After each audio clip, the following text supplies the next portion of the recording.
آئے مواصلات سے تعلق رکھتی ہیں۔ عرف عام میں جسے میڈیا کہا جاتا ہے، جن کے ذریعے سے ہمیں دنیا کے اور اپنے ملک کے حالات سے آگاہی ہوتی ہے۔ ذرائع ابلاغ دور حاضر میں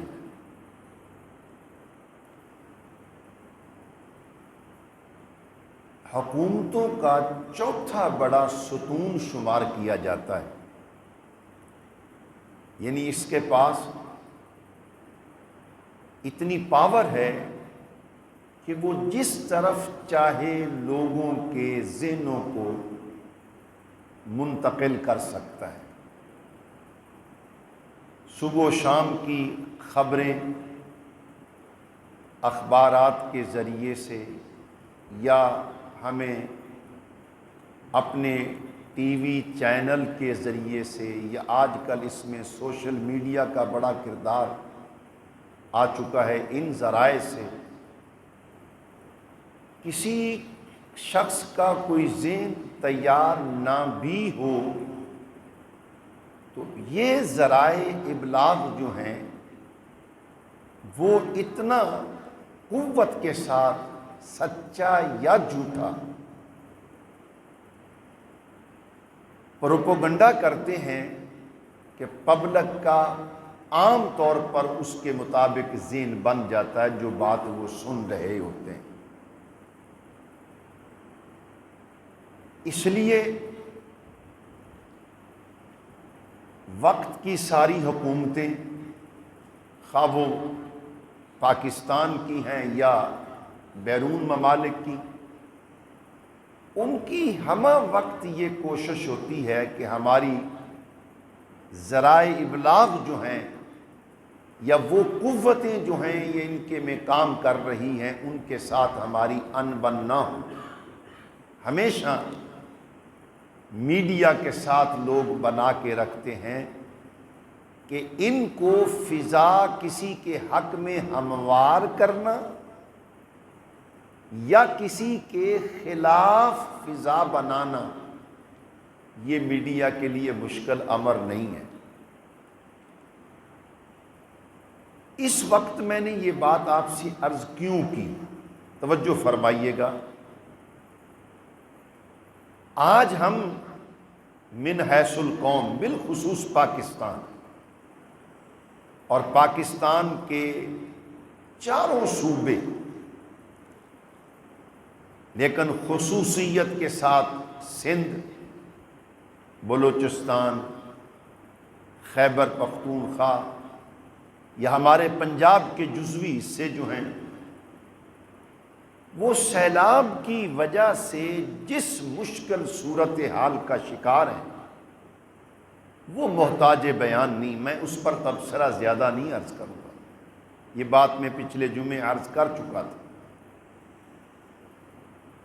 لیکن یہ بات میں آپ سے ضرور التجا کروں گا کہ میری بات کو توجہ سے سنیں کہ جب سے یہ واردات، یہ واقعہ ہوا ہے، قوم پر یہ مشکل گھڑی، مونسون کا موسم اور بے وقت کی بارشیں آئی ہیں، اس میں ہمارے ذرائع ابلاغ کا بڑا رول ہے کہ وہ پبلک کو کوشش کرتے ہیں کہ چلو جی کسی نہ کسی طریقے سے سیلاب زدگان کی حمایت ہو۔ یہ بالکل جائز امر ہے اور اس کو سراہنا چاہیے، ہم سراہتے ہیں، لیکن اس میں ایک جو تکلیف دہ پہلو ہے وہ یہ ہے کہ جس طرح غیر مسلم میڈیا دوسرے ممالک کا، وہ ہمیشہ دنیا کے ہر حادثے کو اسباب کے ساتھ جوڑتا ہے، بدقسمتی سے ہمارا پاکستانی میڈیا بھی ہر حادثے کو، ہر واقعے کو وہ اسباب سے جوڑنے کی کوشش کرتے ہیں کہ جی ایسا ہوا ہے لہذا اس لیے ایسا ہو گیا۔ مثلا کہ اگر بلڈنگیں مضبوط ہوتی تو اتنی تیزی سے بلڈنگیں نہ گرتی، یا پانی کے بہاؤ کا پہلے سے کوئی بندوبست کر لیا جاتا تو ایسا حادثہ ممکن نہ ہوتا۔ اس طرز کی وہ باتیں لوگوں کے ذہنوں میں پیدا کرتے ہیں کہ اگر ہم اس طرح کے اسباب اپنا لیتے تو ہمیں اس نقصان کا سامنا نہ کرنا پڑتا۔ دوسرے لفظوں میں میں آپ کو یوں آسان طریقے سے عرض کروں کہ یہاں ہمارے یہاں کوئی حادثہ ہو جائے تو میں کہوں کہ یہ آدمی اگر باہر نہ نکلتا تو نہ مارا جاتا۔ بھئی جب اس کی اجل آ چکی ہے،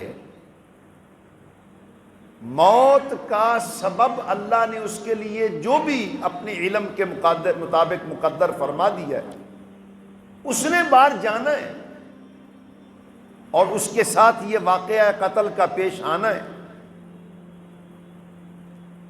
اسباب سے ہر چیز کو جوڑ کے سبب کا ہی نتیجہ نکالنا کہ اگر ہم ایسا کر لیتے تو ایسا نہ ہوتا، یا ایسا نہ کرتے تو ایسا ہو جاتا۔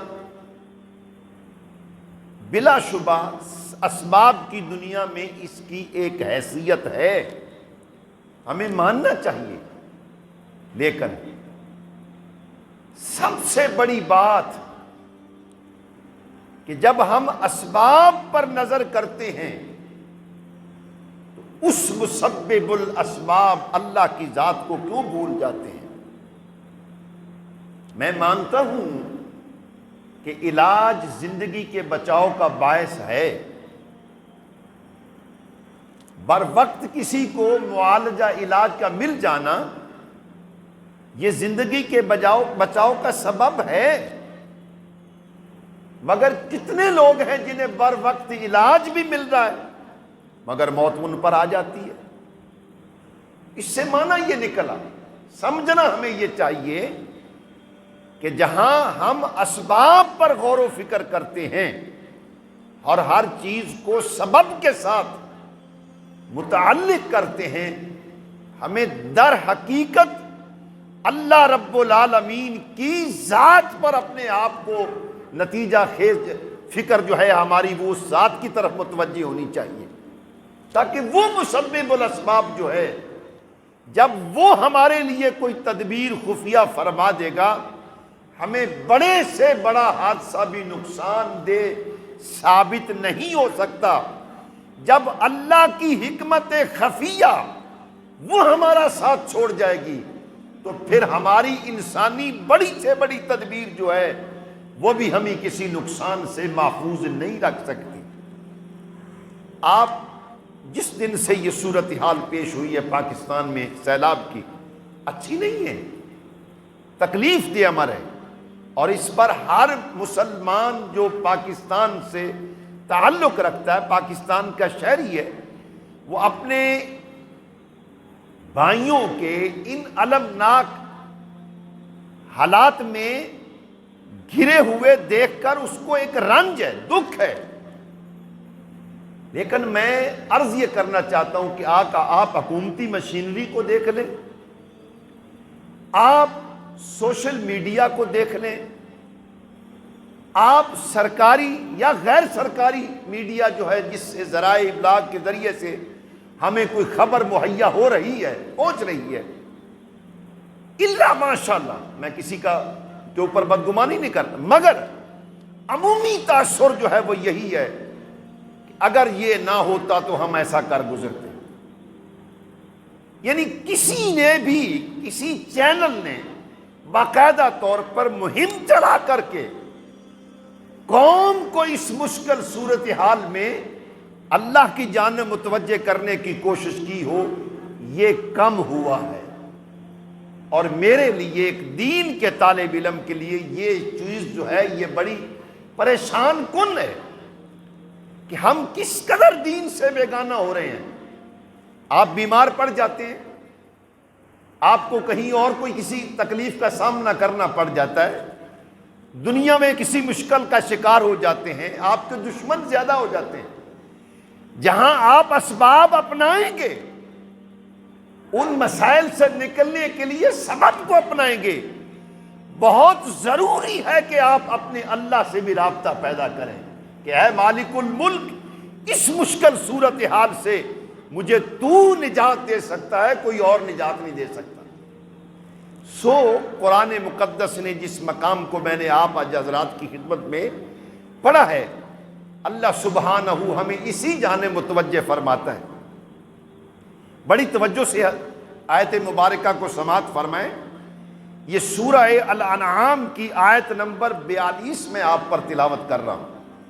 اللہ سبحانہ ارشاد فرماتا ہے فَلَوْلَا إِذْ جَاءَهُمْ بَأْسُنَا تَضَرَّعُوا،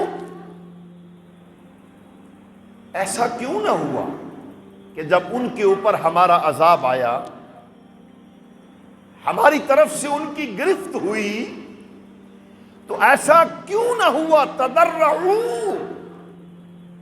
وہ گڑ گڑا کے اپنے رب کے حضور دست بدعا ہو جاتے ہیں۔ اے کاش کہ سرکاری سطح پر کوئی ایسا معاملہ ہوتا کہ جس سے قوم کو فکر یہ دی جاتی کہ آج ضرورت ہے کہ ہم من حیث القوم اللہ کی بارگاہ میں توبہ کریں، یا جو غیر سرکاری تنظیمیں سرگرم عمل ہیں ان میں سے کچھ لوگ اس امر پہ قوم کو جھکاتے کہ لوگوں، جہاں ہم ان کے لیے سامان مہیا کر رہے ہیں، وہاں ہم ان بھائیوں کی نجات کے لیے اللہ کے حضور کو یوم دعا کا اہتمام کر لیں، رب کے حضور جھک جائیں اور اللہ سے معافی مانگیں کہ اللہ ہمارے جرموں کو آج تو اپنی رحمت سے معاف کر دے، ہم تیرے کسی قہر کا غضب کا سامنا کرنے کے اہل نہیں ہیں۔ یہ نہیں ہوا۔ میں آپ سے اگر ہوا ہے، بلکہ اس کے مد مقابل میں بڑے دکھ سے یہ بات عرض کرتا ہوں۔ ابھی کل کلاں کی یہ بات ہے، 2-4-5 دن پہلے کی بات۔ ایک طرف ہمارے بھائی، ہماری بہنیں کھلے آسمان کے نیچے بیٹھے ہیں اور فریادی ہیں کہ کوئی ہمیں پانی کا گھونٹ دے جائے۔ پانی ان کے اطراف میں انہیں گھیرے ہوئے، مگر حلق ان کے خشک ہیں۔ وہ اپنے سامنے اپنی فصلوں کو بہتا ہوا دیکھ رہے ہیں، اپنے جانوروں کو ڈوبتے دیکھ رہے ہیں، اپنے بچوں کو ڈوبتے دیکھ رہے ہیں، مگر آپ میرے سے اتفاق فرمائیں یا نہ فرمائیں، یہ آپ کو آزادی ہے، مگر مجھے کل کا تکلیف ہے کہ عین اسی ایام میں پاکستان کا اور بھارت کا میچ جس طرح دکھایا گیا، اور پھر جس طرح چوکوں چوپالوں میں ہماری بیٹیوں کو، ہمارے بچوں کو، ہمارے بزرگوں کو ناچتے اور گاتے دکھایا گیا ہے، میں پوچھتا ہوں آپ حضرات سے، انصاف سے بتاؤ، کیا یہ اللہ سے کے قہر سے ڈرنے والی قوم ہے؟ یہ خدا کے خوف کرنے والی قوم ہے؟ ہمارا ایک طرف مزاج یہ ہے کہ ہم فریادی ہیں کہ ہمیں کوئی خوراک آ کر کے دے جائے، اور دوسری طرف ہمارا پہلو یہ ہے کہ ہم سرعام اس طرح بے غم اور بے فکر ہو کر کے چوکوں میں کھڑے ناچ رہے ہیں کہ میرے کھلاڑی نے چھکا لگا دیا ہے، میرے فلاں کھلاڑی نے چوکا لگا دیا ہے۔ ہم کس مزاج کی قوم ہیں؟ قرآن ہم سے یہ تقاضا کرتا، تم پر تکلیف آئی، ان پر اللہ کی طرف سے قہر آیا، فلولا فلولا، ایسا کیوں نہ ہوا، ایسا کیوں نہ ہوا۔ آپ قرآن کے ان الفاظ کو کبھی اگر آپ کو عربی سے مس ہو، آپ ڈوب کے پڑھیں کہ یہاں قرآن میں اللہ رب العالمین کی رحمت کس درد مندی کے ساتھ بندوں کو مخاطب ہے۔ فلولا ان تضرعوا فلولا اذ جاءہم بأسنا، جب ہمارا قہر ان پر آ گیا تھا، ہماری طرف سے تکلیف ان پر آ گئی تھی، ہمارا عذاب ان پر آ گیا تھا، تو ایسا کیوں نہ ہوا تضرعوا، وہ دست بدعا ہو کر اپنی جبین کو اللہ کے حضور جھکا دیتے اور رب سے فریاد کرتے کہ اے مالک الملک، ہمیں نجات دینے والا فقط تو ہے، تیرے سوا اور کوئی نہیں ہے، ایسا کیوں نہ ہوا۔ اللہ سوال کرتا ہے بندوں سے، اور فرمایا کہ سچ یہ ہے کہ وَلَٰكِن قَسَتْ قُلُوبُهُمْ، یہ آیت اتری اہل مکہ پر ہے، مگر میں بڑے ادب سے، بڑے احترام سے آپ کی موجودگی میں عرض کر رہا ہوں کہ قساوت قلبی کے اعتبار سے آج ان سے ہمارے دل کچھ کم سخت نہیں ہیں۔ ہم ہیں ناچ رہے ہیں، یہ کیا اس قوم کا کہ ہمارے 3 صوبے پانی کی لہروں پہ کے رحم و کرم پر ہیں، اور ہم چھکوں پہ ناچ رہے ہیں، ہم چوکوں پہ ناچ رہے ہیں۔ نہیں میرے بھائی، یہ اللہ کی قسم ہے، یہ قوم کے ساتھ انصاف نہیں ہے۔ فرمایا وَلَٰكِن قَسَتْ قُلُوبُهُمْ، سچ یہ ہے کہ ان کے دل سخت ہو گئے۔ وَزَيَّنَ لَهُمُ الشَّيْطَانُ مَا كَانُوا يَعْمَلُونَ، جو کوتک وہ کرتے تھے شیطان نے ان کے گندے کام ان کے سامنے خوبصورت بنا کر کے پیش کر دیے، وہ ان میں کھو گئے۔ آج میں آپ بھی، ہماری قوم، میں سوال یہ کروں، اگر میں بحیثیت ایک پاکستان کے شہری ہونے کے اس حادثے کو دیکھ کر، کتنے رشوت خور ہے جنہوں نے اللہ سے توبہ کی ہو کہ رب العالمین ہم حلال پہ گزارا کر لیں گے، ہم کسی آنے والے سائل کو تنگ نہیں کریں گے۔ حکومت میں بیٹھے ہوئے ہمارے بھائی جو اختیار کا ہر ممکن ناجائز استعمال کرتے ہیں، کتنے لوگ ہیں جو توبہ کرتے ہوں گے؟ آپ دیکھ لیں، حکومت کے اہلکار یا حکومت سے باہر کے لوگ، ان کی آپس میں جنگ و جدل، اس میں قطعاً کوئی کمی نہیں آ رہی ہے۔ کیا یہ ہمارا قومی مزاج ہے؟ قوم سے اس وقت دین یہ تقاضا کرتا ہے کہ تم پر ایک افتاد آئی ہے، تم پر ایک بلا ٹوٹ پڑی ہے، تمہاری نظروں کے سامنے تمہاری بیٹیاں بہہ رہی ہیں، تمہارے بچے پانی کی لہروں کی نظر ہو رہے ہیں، تمہارے کھیت کھلیان اجڑ رہے ہیں، تمہارے لہلہاتے باغات تمہاری نظروں کے سامنے پانی کی لہروں میں بہہ گئے، اور تمہارے محلات جن پر تم نازا تھے وہ ایک لمحے میں زمین بوس ہو گئے۔ کیا یہ چیزیں ہمارے لیے عبرت نہیں ہیں؟ لیکن بات وہی ہے کہ وَلَٰكِن قَسَتْ قُلُوبُهُمْ، لوگوں کے دل سخت ہو گئے، اور وہ اپنے انہی اعمال پر جو شیطان ان کے سامنے خوبصورت بنا کر کے پیش کرتا ہے، وہ انہی پر خوش ہوئے چلے جا رہے ہیں، انہی پر خوش ہوئے چلے جا رہے ہیں۔ عزیزوں، میری آج کی اس خطبے کی پہلی درخواست، خدا کرے کہ میری آواز کسی حد تک پہنچ سکے، اللہ سے دعا کرتا ہوں ہمیں من حیث القوم اپنے رب کے حضور جھکنا ہے، اللہ سے معافی مانگنی ہے۔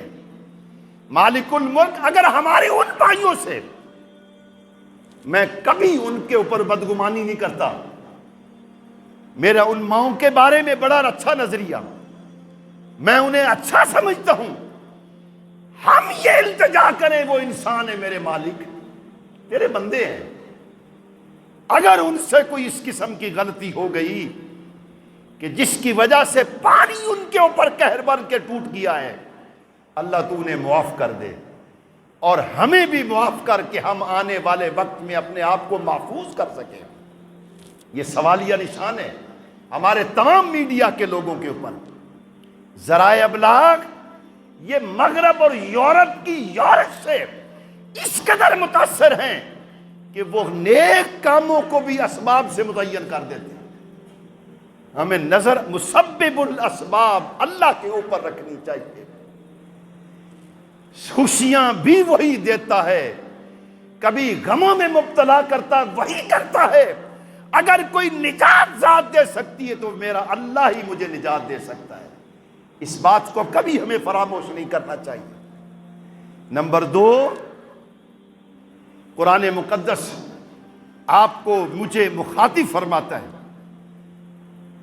ہم نے یہ سمجھ لیا کہ ہم شاید بڑی زور آور اور بڑی طاقتور قوم ہے۔ قرآن یہ بھی حکم اہل مکہ کو ہے، حضور کے زمانے کے کفار کو، لیکن سبق ان میں ہمارے لیے ہمارا سب کے لیے۔ قرآن کہتا ہے افلم یسیروا فی الارض فینظروا کیف کان عاقبۃ الذین قبلہم۔ تم زمین میں گھومے پھرتے نہیں ہو، سیریں نہیں کرتے ہو؟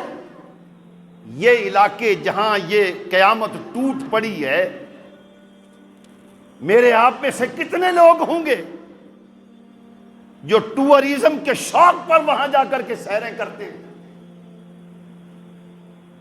فرمایا فَكَيْفَ كَانَ عَاقِبَةُ الَّذِينَ قَبْلَهُمْ۔ قرآن کا اگلا فقرہ بڑا سننے والا ہے۔ كَانُوا أَكْثَرُ مِنْهُمْ أَشَدُّ قُوَّةً، جبکہ وہ تم سے طاقت میں کہیں زیادہ آگے تھے۔ کیا فرعون کے پاس اپنے وقت کے اسباب مہیا نہیں تھے؟ شداد کی حکومت کچھ کم کمزور تھی، نمرود کم طاقتور تھا، مگر جب قہر الہی آیا اللہ کی قسم تنکوں کی طرح بہہ گئے۔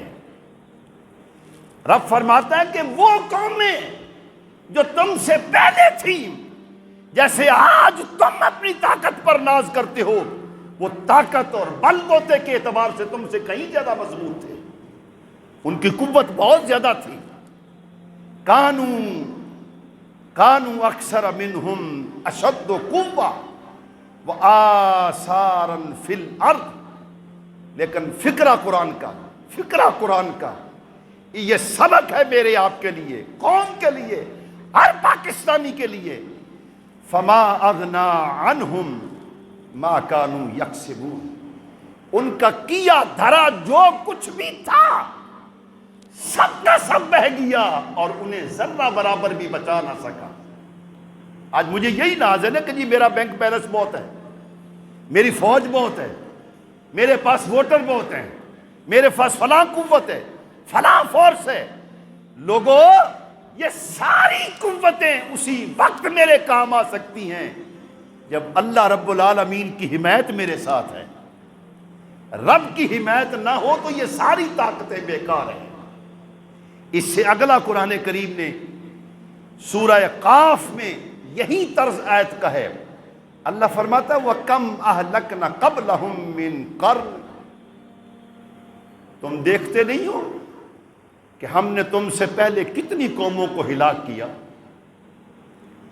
ہم اشد بطشا، گرفت کے اعتبار سے وہ تم سے کہیں زیادہ مضبوط تھے، لیکن جب اللہ کا قہر آیا فَنَقَبُوا فِي الْبِلَادِ، وہ زمین میں دوڑتے کہ کہیں کوئی ٹھکانہ مل جائے، مگر اللہ فرماتا ہے فَهَلْ مِن مَحِيصٍ، وہ طاقت والے لوگ ٹھکانہ ڈھونڈتے تھے مگر ٹھکانہ مل نہیں پا رہا تھا۔ یہ واقعات قوموں کے ساتھ نہیں ہوئے، کبھی میں نے قرآن مجید کو اس انداز میں پڑھا ہے؟ آج وہ میرے بھائی، میریاں وہ بچیاں، میرے وہ دوست، میرے وہ بچے، ہمارے وہ عزیز جو پانی کی، میں ان پر اچھا گمان کرتا ہوں وہ ہم سے اچھے لوگ ہوں گے، لیکن کوئی سبب تو ہے نا، یہ اللہ کی طرف سے جو اتنا بڑا قہر کا شکل میں نازل ہوا، اس کا کوئی سبب تو ہوگا نا، کہ پاکستان اگر اب بھی نہ سنبھلے، یہ قومیں اب بھی نہ سنبھلے، تو میں پوچھتا ہوں کہ کون سا وہ وقت ہم پر آئے گا کہ ہم اپنے اعمال کا محاسبہ کریں؟ میں نے ابھی عرض کیا، میں پوچھتا ہوں کتنے راشی ہیں جو اس پانی کے بہاؤ کو، اس سیلاب کو دیکھ کر کے رشوت سے توبہ کر کے ہوں گے؟ کتنے ظالم جنہوں نے زمینوں پر قبضے جمائے ہوئے ہیں، انہوں نے قبضے چھوڑ دیے ہوں؟ کتنے لوگ جنہوں نے دوسروں کو نجائز مقدمات میں پھنسایا ہوا ہو، انہوں نے ان کی رہائی کا سامان پیدا کیا ہو؟ جب ایسی صورتحال نہیں ہے تو میں کہنے میں مجبور ہوں کہ ہم من حیث القوم ایسے لوگ بن چکے ہیں کہ ہمارے اوپر کوئی تنبیہ جو ہے وہ نصیحت کا سامان نہیں پیدا کر رہے، اور ہمیں اپنی اس بدعملی پر غور کرنا چاہیے۔ اللہ سبحانہ محفوظ فرمائے۔ رہا یہ سوال کہ ان کی حمایت، ان کی مدد، یہ ہمارا قومی فریضہ ہے۔ آج بدقسمتی سے ہم کیسے گرداب میں فوٹویں لگائی جا رہی ہیں، فوٹو سیشن ہو رہے ہیں، کوئی بھی لے لیں، فلاں نے کم جمع کیے، میں نے زیادہ جمع کر لیے، یہ بحث ہے۔ خدا کرے کہ جتنا مال پیسہ دنیا یا پاکستانی قوم دے رہی ہے، میں اللہ سے دعا کر سکتا ہوں، میرے پاس کوئی اختیار نہیں ہے، اے اللہ تو مہربانی فرما کہ ان لوگوں کے ہاتھوں سے ان مستحقین تک پہنچ جائے اور وہ بحال ہو جائے۔ یہ قومی فریضہ ہے، قومی فریضہ ہے۔ آئیے میں رسول اللہ صلی اللہ علیہ وسلم کی ایک حدیث آپ حضرات پر پڑھتا ہوں، یہ کسی پر احسان نہیں ہے۔ ہمارے بزرگ محدثین میں سے امام مسلم رحمۃ اللہ علیہ نے اس حدیث کو روایت فرمایا ہے۔ حضرت سیدنا جریر بن عبداللہ حضور کے صحابی، یہ حدیث کے راوی ہیں، آپ فرماتے ہیں ایک وقت ایسا ہوا کہ ہم صبح کے مطلب پہلے ہی وقت میں، آپ لگا سکتے ہیں اندازہ کوئی 8 9 10 بجے، سورج چمک رہا تھا کہ حضور کی خدمت میں جریر بن عبداللہ فرماتے ہیں ہم بہت سے صحابہ اکٹھے ہو گئے، فارغ ہوں گے، چلو اور کوئی کام نہیں تو حضور کی زیارت میں چلیں، حضور سے کوئی بات سنیں۔ کثیر تعداد میں صحابہ نبی کریم علیہ السلام کی خدمت میں حاضر ہوئے۔ یہ سیدنا جریر بن عبداللہ رضی اللہ تعالی عنہ بیان فرماتے ہیں، اچانک ہمارے بیٹھے بیٹھے ایک وفد آیا حضور کی خدمت میں، حالت یہ ہے کہ کپڑے پھٹے ہوئے، ان آنے والے لوگوں کے کپڑے پھٹے ہوئے، کسی کے جسم پر قمیص نہیں ہے، اس نے اون کا بھوسا وہی اپنے جسم کے اوپر دھاگوں سے باندھ رکھا تھا، اس انداز سے انہوں نے اپنی غربت کو چھپایا ہوا، تلواریں حمال کیے ہوئے، ان کے چہروں سے، ان کی رنگت سے، ان کے چال چلن سے غربت ٹپک رہی تھی۔ جب وہ آئے نا، حضرت جریر بن عبداللہ فرماتے ہیں کہ میں نے حضور کے چہرہ انور کو دیکھا، سرکار دو عالم علیہ السلام کا والضحیٰ چہرہ، جہاں نور کے لپٹے اٹھتے ہیں، حضرت جریر فرماتے ہیں کہ حضور کا چہرہ مرجھا گیا، حضور افسردہ ہو گئے۔ سرکار دو عالم صلی اللہ علیہ وسلم کو وہ لوگ جو حضرت جریر فرماتے ہیں کہ ہمیں اندازہ یہ ہے کہ یہ قبیلہ بنی مدر کے لوگ تھے، اور یہ قبیلہ بڑا غریب تھا۔ کافی تعداد میں یہ لوگ مرد و زن اکٹھے ہو کر کے بچے آ گئے، ٹاٹ پہنے ہوئے، پھٹے پرانے کپڑے، کسی کے پاؤں میں جوتا نہیں ہے، کوئی سر سے ننگا ہے، عجیب ان کی حالت۔ انہیں دیکھتے ہوئے رسول اکرم صلی اللہ علیہ وسلم کا پرانوار چہرہ نہایت افسردہ ہو گیا۔ حضرت جریر فرماتے ہیں کہ وہ لوگ آ کر کے بیٹھ گئے، سلام کیا، حضور نے ان کو بٹھایا، اور نبی اکرم صلی اللہ علیہ وسلم اٹھے اور اپنے گھر اندر تشریف لے گئے۔ یہ کتب حدیث سے میں اندازہ کرتا ہوں کہ حضور کی عادت کریمہ یہ تھی کہ سب سے پہلے آپ گھر تشریف جاتے تھے۔ سیل آتا تھا نا تو پہلے گھر جاتے، جو گھر میں کچھ ہے، تاجدار کون و مکان،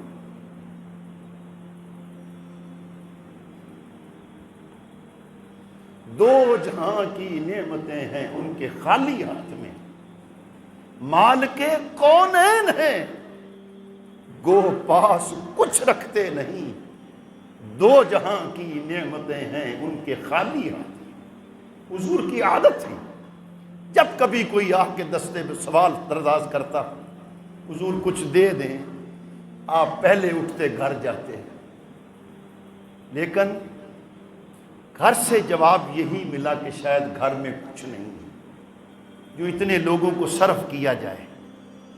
حضور واپس تشریف لائے، اور حضرت بلال رضی اللہ تعالی عنہ، اب یہ سما صبح کا ہے، 10-11 بجے سے لے کر وقت اتنا ہو گیا کہ نماز زور کا ٹائم ہو، حضور نے بلال کو فرمایا بلال اذان پڑھو، حضرت بلال نے اذان پڑھی۔ جب سرکار دو عالم علیہ السلام نماز پڑھا چکے، میں حدیث شریف کے الفاظ آپ پر پڑھتا ہوں، اور آپ اپنے دلوں میں جائزہ لیں کہ ہم اپنے ان بھائیوں کے لیے کیا کر رہے ہیں۔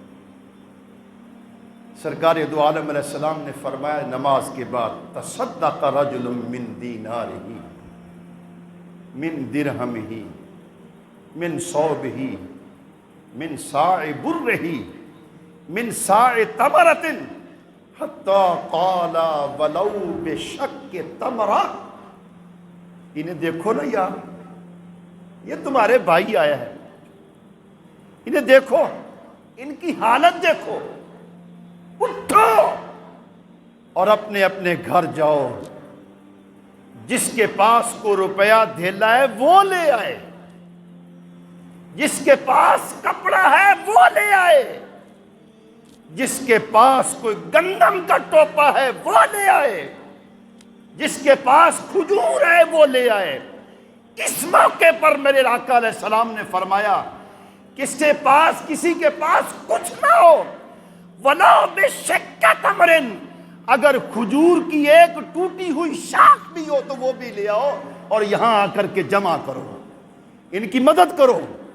اللہ کے رسول نے ڈونیٹ کیا۔ سرکار دو عالم صلی اللہ علیہ وسلم نے جب یہ اعلان فرمایا نا، صحابہ اٹھے، ہر ایک شخص گھر گیا، جس کے پاس جو تھا وہ لے آئے۔ یہ صحابی جریر بن عبداللہ بیان کرتے ہیں، میں دیکھتا کوئی کپڑوں کی گٹھڑی اٹھا کے لا رہا ہے، کوئی گندم سر پہ رکھے ہوئے ہے، کوئی کھجوروں کو توڑا لا رہا ہے، کوئی روپیوں کی۔ ایک انصاری صحابی کے بارے میں حضرت جریر فرماتے ہیں، ان کے گھر میں پیسے نقدی کی شکل میں، جس کو آپ کہتے ہیں نا وہ یہ روپیہ تھیپا، اس شکل میں درہم و دینار پڑے تھے۔ وہ جتنی بوری بھری ہوئی تھی ساری کی ساری اٹھا کر کے نبی کریم علیہ السلام کی خدمت میں لے آیا۔ وہ اتنی وزنی تھی، اس میں اتنے پیسے تھے کہ حضرت جریر فرماتے ہیں کہ وہ ایک شخص اٹھا نہیں سکتا تھا۔ اس نے لا کر کے نبی کریم علیہ السلام کے قدموں میں ڈھیر کر دی، حضور یہ تقسیم فرماؤ، انہیں عطا فرماؤ۔ جب یہ ہوا کہ جریر فرماتے ہیں کہ اللہ کے رسول کی خدمت میں ساز و سامان کا نقدی کا، کپڑوں کا، بستروں کا، سامان ہیلپ کا ڈھیر لگ گیا۔ وہی آقا دو جہاں جو چند لمحے پہلے افسردہ چہرے کے ساتھ بیٹھے تھے، جریر فرماتے ہیں اللہ کے رسول مال کو دیکھ کر اتنے خوش ہوئے، مجھے یوں لگا کہ جیسے نبی کریم علیہ السلام کے رخسار پاک میں انار نچوڑ دیا گیا ہو۔ ایسے حضور خوش ہو گئے، حضور خوش ہو گئے کہ میرے صحابہ نے ان کی مدد کی ہے۔ آپ صلی اللہ علیہ وسلم نے تقسیم فرمایا جس کو جو حاجت ہے وہ لے جاؤ، جس کو جو حاجت ہے وہ لے جاؤ۔ اور اس موقع پر نبی کریم علیہ السلام نے حدیث کا یہ مشہور فقرہ جسے آج ہم سنتے پڑھتے ہیں، میرے آقا نے فرمایا من سن فی الاسلام سنتا حسنہ، جس شخص نے اسلام میں کوئی اچھا طریقہ جاری کر دیا، فلہ اجرو ہا و اجر من عمل بہا بعدہ من غیر ان ینقص من اجور، اس کے بعد اس نیک کام کو جتنے لوگ بھی کریں گے سب کے مطابق اللہ اس کو بھی اجر عطا فرمائے گا، جس نے وہ کام جاری کیا ہوگا۔ بہت ضرورت ہے ایسے مفلوق الحال لوگوں کی مدد کرنا، یہ اللہ کے رسول کی سنت ہے، حضور کے صحابہ کی سنت ہے۔ میں مبارک دیتا ہوں ان بھائیوں کو، ان بہنوں کو، ان بیٹوں کو، یا ان سرکاری غیر سرکاری تنظیموں کو جو اپنی ہمت آپ کے تحت ان لوگوں کی فلاح کے لیے لگے ہوئے ہیں، ان کی بحالی کے لیے لگے ہوئے ہیں۔ اور قابل تحسین ہے دنیا کا بھی عمل کہ خواہ کوئی مسلم ممالک ہے خواہ غیر مسلم ممالک ہیں، کسی نے پاکستان کو تنہا نہیں چھوڑا۔ لیکن میں یہ خدشے کا اظہار کیے بغیر نہیں رہ سکتا، کسی کو رنج پہنچے بلا پہنچے، میں عرض یہ کروں گا کہ خدا کرے، اللہ کرے، جتنا مال ان کی مدد کے لیے جمع ہوا ہے، اللہ ان ہمارے حکمرانوں کو ہدایت دے دے، سرکاری اہلکاروں کو ہدایت دے دے، غیر سرکاری لوگوں کو ہدایت دے دے کہ وہ دیانتداری سے مال وہاں تک پہنچا دے، وہاں پہنچا دیں، ان کی بحالی ہو، ان کے گھر پھر سے آباد ہوں۔ بہت مشکل مرحلہ ہے، خدا تعالیٰ محفوظ رکھے آپ کو اور آپ کے خطے کو۔ ابھی پانی اتر رہا ہے، پانی اترنے کے بعد وباؤں کا ایک سلسلہ پھوٹے گا، بیماریوں کا ایک سلسلہ پھوٹے گا، جھگڑے ہوں گے کہ یہاں میرا مکان تھا وہاں تیرا مکان تھا، یہ میری زمین تھی یہ تمہاری زمین تھی، اور پھر اس معاملے میں کون ان کی ہیلپ کرے گا، کون ان کی دستگیری کرے گا؟ میں اللہ کی سوا کسی اور کو نہیں سمجھتا۔ اللہ سبحانہ ان کی بحالی کے سامان پیدا کرے۔ اللہ آپ کو بھی ہمت دے۔ مجھے یہ جان کر کے خوشی ہوئی، میں چاہتا تو تھا یہاں کہ 8-10 دن کے لیے کوئی کیمپ اس قسم کا لگا دیا جائے، لیکن مجھے کل ہی پتہ چلا ہمارے یہ قریب ترین مسجد جامع مسجد غوثیہ ٹینکی والی، وہاں کیمپ ہے۔ آپ نے نیک نیتی سے حضور کے اس فرمان کے مطابق، یہ حدیث جو میں نے حضور کی آپ کو سنائی ہے، حضور کے اس فرمان کے جتنی جس کے پاس ہمت ہے وہ اس کیمپ میں جمع کرائے، رسید لے، خلاق عالم سے دعا کریں کہ اللہ ہماری قوم کو راہ راست پہ ڈال دے، اللہ ہمارے لیے نجات کے سامان پیدا فرما دے۔ اور یہ ہمارے بھائی جو سیلاب کی زد میں آ کر کے بری طرح متاثر ہوئے، خلاق عالم اپنی رحمت کا صدقہ ان کی بحالی کے سامان پیدا فرما دے۔ وآخر دعوانا ان الحمد للہ رب العالمین، سنت ادا فرما لیں۔